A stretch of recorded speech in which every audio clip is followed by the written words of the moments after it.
नमस्कार, आप देख रहे हैं न्यूज़ 18 का डिजिटल प्लेटफॉर्म और मैं हूं आपके साथ जागृति खंतवाल। अफगानिस्तान में तालिबान के भीतर हालात ठीक नहीं हैं और हालात इतने बिगड़ चुके हैं कि सरकार ढहने का खतरा मंडरा रहा है। संकट के अंदर सत्ता को लेकर खींचतान अब खुलकर सामने आने लगी है। एक रिपोर्ट के मुताबिक हाल ही में एक वायरल ऑडियो क्लिप से इसका खुलासा हुआ। हालांकि इसकी फिक्स डेट सामने नहीं आई है। जहां एक धड़े का नेतृत्व तालिबान के सुप्रीम लीडर हिबतुल्लाह अखुंदजादा कर रहे हैं, तो वहीं दूसरा धड़ा गृह मंत्री शिराजुद्दीन हक्कानी का है। दोनों गुटों की सोच और सत्ता के इस्तेमाल को लेकर मतभेद अब संगठन की एकता पर सवाल खड़े कर रहे हैं। गौरतलब है कि तालिबान ने अगस्त 2021 में अमेरिकी सेना की वापसी के बाद राजधानी काबुल पर कब्जा कर लिया था और तब से सत्ता पर पूरी पकड़ के दावों के बीच अब सामने आ रहे संकेत बताते हैं कि तालिबान के भीतर की स्थिति कुछ ठीक नहीं है और दरारें गहरी होती जा रही हैं। एक रिपोर्ट में सामने आया कि सुप्रीम लीडर हिबतुल्लाह अखुंदजादा भाषण में कहते हैं कि सरकार के अंदर ही लोग आपस में टकरा रहे हैं। उन्होंने चेतावनी भी दी कि अगर ये अंदरूनी मतभेद बढ़ते रहे तो इस्लामिक अमीरात यानी कि तालिबान सरकार ढह जाएगी और खत्म हो जाएगी। अखुंदजादा ने यह भाषण जनवरी 2025 में दक्षिणी शहर कंधार के एक मदरसे में तालिबान लड़ाकों के सामने दिया था। इस भाषण ने उन अफवाहों को और हवा दी जो कई महीनों से चल रही थी कि तालिबान की टॉप लीडरशिप में गंभीर मतभेद हैं। तालिबान हमेशा इन मतभेदों से इनकार करता रहा है। यहाँ तक कि मीडिया के सीधे सवालों के जवाब में भी इसी तरह का इनकार किया गया है।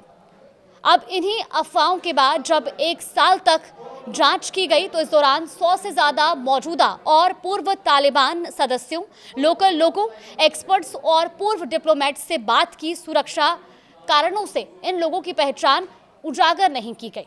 एक जांच में पहली बार साफ तौर पर सामने आया कि तालिबान के सबसे ऊपर दो अलग अलग गुट हैं जिनके पास अफगानिस्तान के लिए दो अलग सोच हैं। पहला गुट पूरी तरह अखुंदजादा के लिए वफादार है। ये गुट कंधार से काम करता है और दुनिया से अलग थलग रहकर अफगानिस्तान को एक सख्त इस्लामिक अमीरात बनाना चाहता है। दूसरा गुट राजधानी काबुल में बैठा है। सिराजुद्दीन हक्कानी का ये गुट भी इस्लाम की सख्त व्याख्याता मानता है, लेकिन चाहता है कि अफगानिस्तान दुनिया से जुड़े, अपनी अर्थव्यवस्था को मजबूत करे और लड़कियों और महिलाओं को कम से कम शिक्षा का अधिकार मिले, जो इस समय प्राथमिक स्तर के बाद रोक दी गई है। रिपोर्ट के मुताबिक सितंबर के अंत में एक ऐसा फैसला हुआ जिसकी वजह से ये खींचतान और खुलकर नजर आने लगी। सुप्रीम लीडर अखुंदजादा ने पूरे अफगानिस्तान में इंटरनेट और फोन सेवाएं बंद करने का आदेश दिया, जिससे ये देश दुनिया से कट गया। 3 दिन बाद अचानक देश भर में इंटरनेट बहाल हो गया। तालिबान के अंदरूनी सूत्रों के मुताबिक काबुल गुट ने अखुंदजादा के आदेश के खिलाफ जाकर इंटरनेट दोबारा चालू करवाया।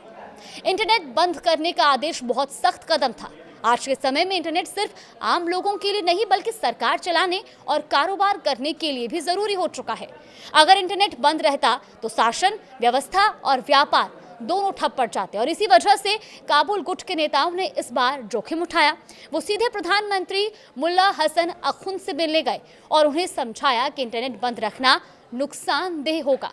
इस बातचीत के बाद आदेश वापस ले लिया गया और इंटरनेट दोबारा बहाल किया गया। इस घटना के बाद लोग ये अंदाजा लगाने लगे कि अब आगे क्या होगा। कुछ लोगों का तो ये भी मानना था कि काबुल में बैठे तालिबान नेताओं को धीरे धीरे सत्ता से हटाया जा सकता है। वहीं कुछ का कहना था कि अखुंदजादा ने कदम पीछे इसलिए खींच लिए क्योंकि उन्हें अंदरूनी विरोध भड़कने का डर था। हालांकि तालिबान ने इन अटकलों को खारिज किया। तालिबान के प्रवक्ता जबीहुल्लाह मुजाहिद ने कहा कि संगठन के भीतर किसी तरह का बंटवारा नहीं है। उनके मुताबिक जो मतभेद हैं वो परिवार के अंदर होने वाले मतभेदों जैसे हैं जिन्हें आपसी बातचीत से सुलझा लिया जाता है। हालांकि इन सब के बीच अखुंदजादा से मिलना अब बेहद मुश्किल हो गया है और काबुल के मंत्रियों को कंधार जाने के लिए खास बुलावे का इंतजार करना पड़ता है।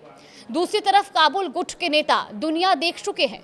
उनका मानना है कि मौजूदा हालात में सरकार ज्यादा दिन नहीं चल सकती। वो खाड़ी देशों जैसे मॉडल की बात करते हैं। इन गुट में बरादर, हक्कानी और याकूब जैसे बड़े नाम शामिल हैं। तालिबान की टॉप लीडरशिप में मतभेद तो साफ दिख रहे हैं, लेकिन क्या ये मतभेद कभी ठोस कदम में तब्दील होंगे? फिलहाल ऐसा कुछ नहीं हुआ है। इस खबर पर आगे भी अपडेट जानने के लिए आप देखते रहिए न्यूज़ 18।